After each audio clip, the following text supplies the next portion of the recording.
আসসালামু আলাইকুম। প্রতিদিনের মতো আজকেও আমার মেট্রো ভিডিও।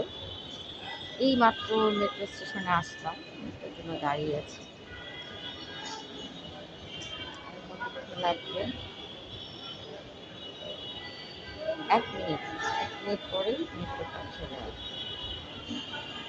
একদিন মেট্রো ছিল না রে ভাই, কি পরিমাণ যে মেট্রোর জন্য হ্যাসেল করতে হয়েছে।